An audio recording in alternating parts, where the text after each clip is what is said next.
Un mari s'en prend à sa femme pour avoir dépensé leurs derniers $50 pour un œuf de Pâques excentrique dans un marché aux puces, jusqu'à ce qu'il l'ouvre involontairement et découvre quelque chose de choquant à l'intérieur. Rory et George Austin étaient tous deux orphelins. Ils se sont mariés jeunes et ont vécu une vie merveilleuse avec leurs filles jumelles et leurs 3 garçons jusqu'à ce que leur maison soit détruite par un incendie et qu'ils soient obligés de vivre dans une caravane. Rory et George étaient tous deux ouvriers et travaillaient dur pour joindre les deux bouts. Mais quelle que soit leur situation financière, ils nourrissent leurs enfants d'affection et ne leur donnent jamais l'impression de manquer quelque chose parce qu'ils sont moins bien lotis. Bien sûr, ils n'organisaient pas de fêtes d'anniversaire grandioses ou de vacances exotiques à la plage, mais ils appréciaient les modestes pique-niques ou feux de camp en famille chaque week-end, les gâteaux et les biscuits fraîchement préparés par Rory pour les fêtes d'anniversaire, et les nouvelles tenues qu'elle cousait habilement sur sa machine à coudre.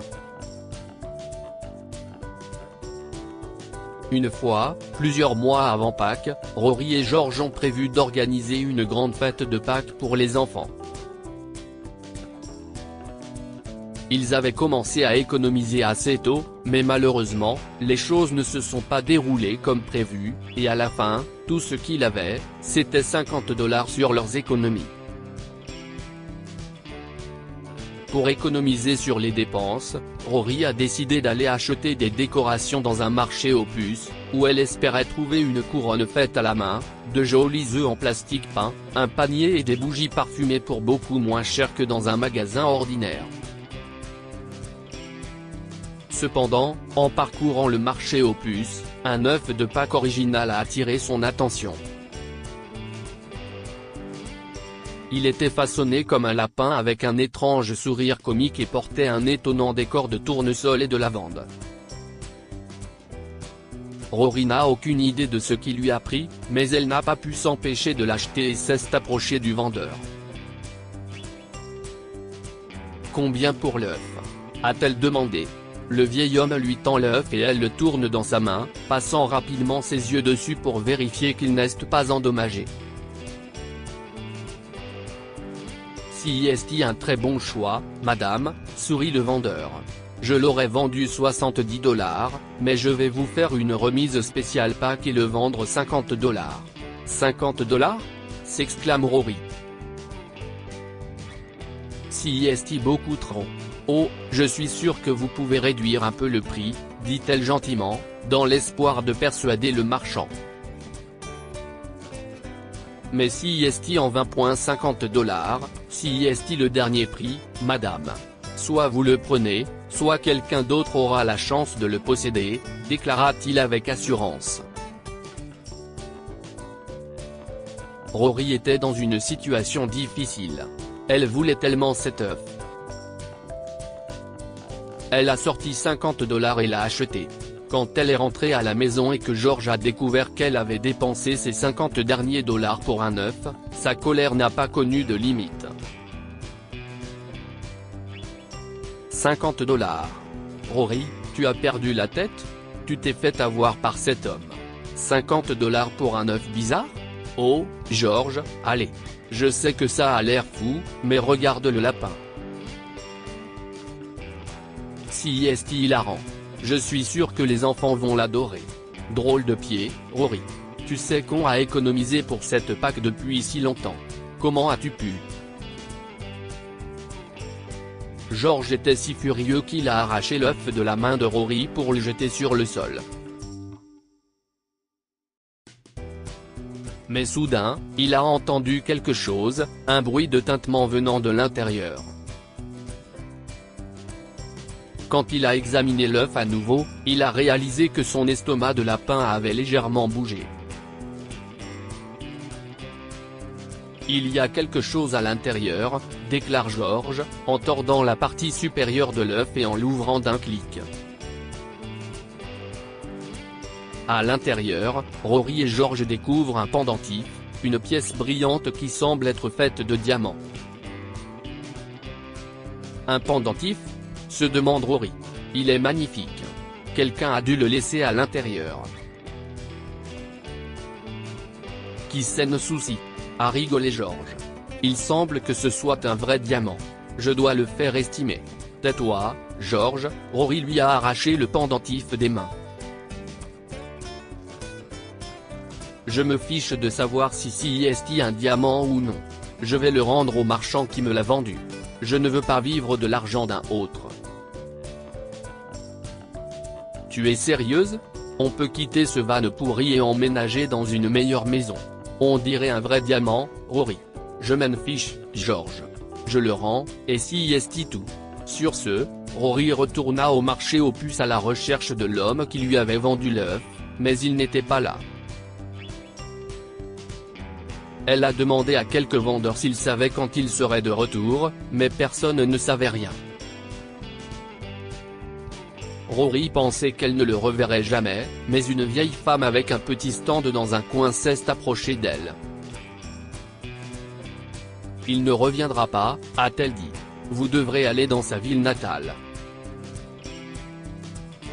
Il s'appelle Alfred, il est parti après avoir tout vendu point si tôt. Il voulait rentrer chez lui, mais il n'avait pas assez d'argent. Je vous ai vu lui acheter ce vieil œuf. C'était l'une des dernières choses qu'il a vendues. Attendez, j'ai son adresse.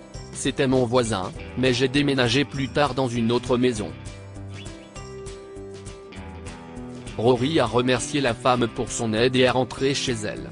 Elle avait besoin d'argent pour se rendre dans la ville natale d'Alfred, mais elle n'en avait pas, alors elle a dû en demander à Georges.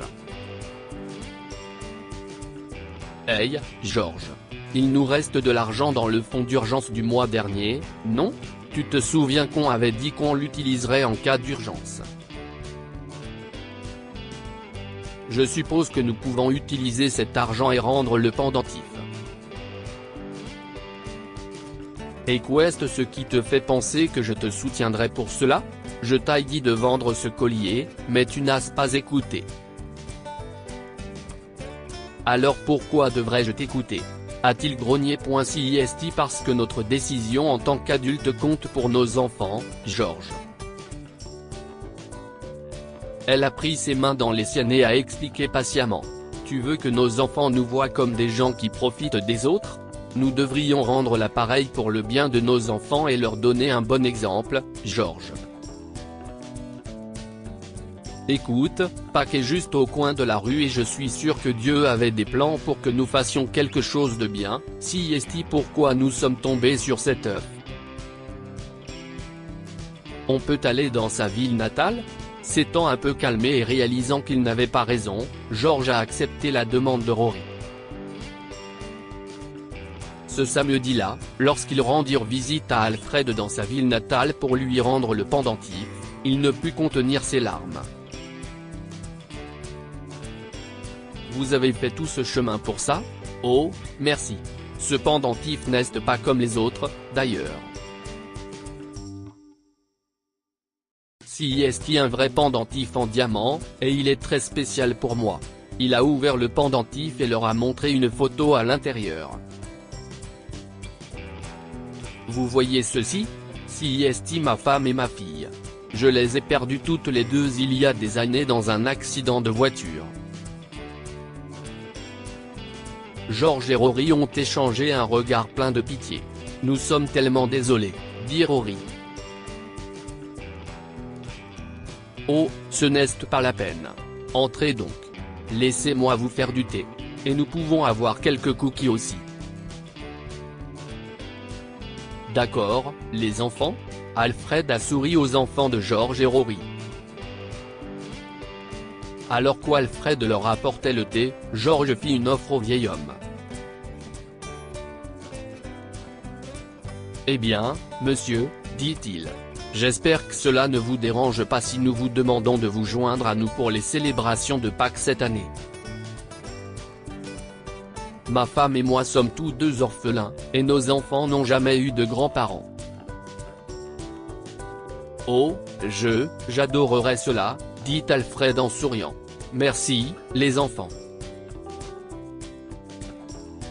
Alfred a passé Pâques avec Rory et Georges cette année-là, et à ce jour, le couple considère que c'est la meilleure Pâques qu'il ait jamais eue. Peut-être était-ce le sentiment d'avoir fait ce qu'il fallait, et si est-il pourquoi avoir Alfred avec eux les a fait se sentir mieux. Dès lors, Rory et George rendirent visite à Alfred pendant les vacances d'été de leurs enfants et ceux-ci commencèrent à l'appeler affectueusement grand-père Alfred. Les années passèrent ainsi jusqu'au jour où Alfred partit pour sa demeure céleste. George et Rory s'occupèrent de son enterrement et enterrèrent le pendentif avec lui. Quelques jours après les funérailles, l'avocat d'Alfred leur a envoyé une enveloppe. À l'intérieur, ils ont trouvé une lettre écrite par Alfred ainsi qu'un ensemble de documents. Chers Rory et George, merci d'avoir illuminé ma vie alors que cet homme âgé n'avait plus la volonté de vivre. Je vous serai éternellement reconnaissant pour ce que vous avez fait pour moi. J'ai donc décidé de rendre votre gentillesse en vous laissant un petit cadeau à l'intérieur de l'enveloppe. Ce sont les papiers de propriété de ma maison. J'espère que cela vous aidera et que vous et vos enfants aurez une vie meilleure. Avec amour, Alfred Thomas. Que pouvons-nous apprendre de cette histoire? Les bonnes actions vous reviennent d'une manière ou d'une autre. Rory et George ont rendu le collier à Alfred, et en échange, le vieil homme leur a laissé sa maison. Le bonheur ne dépend pas de l'argent. Rory et George n'étaient pas riches, mais ils savaient profiter des choses simples avec amour, si est-il la raison pour laquelle leurs enfants ont eu une enfance heureuse et pleine d'amour.